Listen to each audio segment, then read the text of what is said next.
The reason we moved away from Drake was that we felt that we wrapped that story up on Uncharted 4. And that's really the motivation to find a new cast of characters that could actually carry on the Uncharted legacy. Uncharted is more than just Nathan Drake, and I think maybe makes people think a little differently about the Uncharted series as far as what they think of when they think of Uncharted.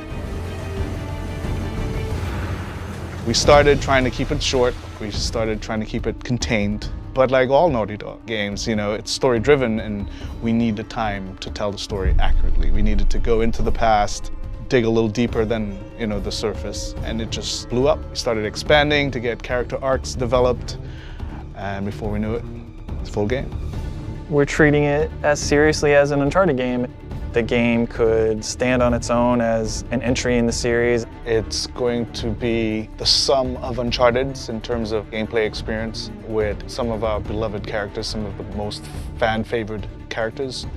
Well, there were many ideas on the table, like Sullivan and Sam's story, but they all were very closely related to U4, so we wanted something that was fresh, something that was new, and Chloe, being a fan favorite, we thought we would explore her story. Then we thought about, okay, well, who would be a good pairing with Chloe Frazer? And we're like, well, what if Chloe Frazer wanted to explore her past, go back to India, to her roots, and what if she needed someone like Nadine Ross as a partner? We find these symbols. We find the tusk.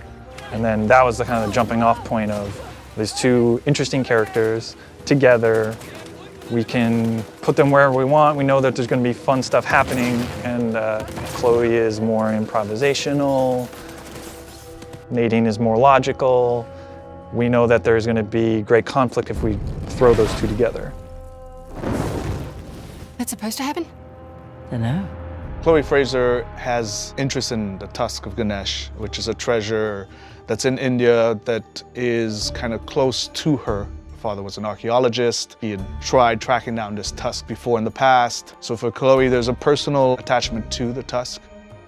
For Nadine Ross, she is on the verge of bankruptcy. She's lost Shoreline, and she desperately wants to regain control. That's where the characters start. Because of Nadine's military background, particularly with our villain, Asav, Chloe's brought her in to kind of help her out. He's just another warmonger with no war to fight. No, you don't know him like I do. He changes location and routines by the hour. We'd be foolish to take unnecessary risks. Let's get one thing straight. This is my gig. You want your share? We play by my rules. Asav, as a villain, he is motivated by a code. He believes that he owns rights to this land, and he's fought a war that has kind of gone on for centuries. So recently he has started rekindling this war to profit. Giving the player more options, I think, would be the highest level, encompassing way to describe what we're trying to elevate even from Uncharted 4. We have all those things at our disposal again, rope climbing, driving, we have the winch, stealth options. We have lockpicking now, so we have crates of things that you can find certain weapons or treasures in. We just present you with a lot of stuff that the player can then decide what to do, and then of course having an allied character with you during all of those things and making sure that they can react and be as lifelike as possible as a human would. We're taking advantage of the buddy system by integrating more of the narrative. For example, if our characters in the story aren't communicating well, or they're upset, or they're aggravated, it will reflect in the gameplay. So if I've just come out of a heated argument with Nadine Ross, in the gameplay you will feel that tension, you will feel that aggravation.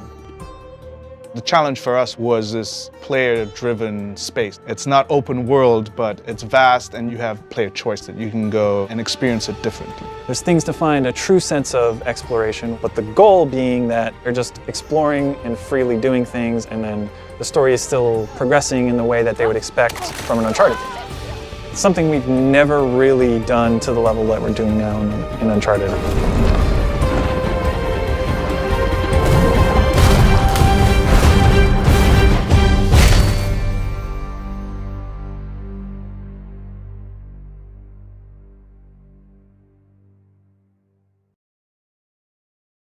PlayStation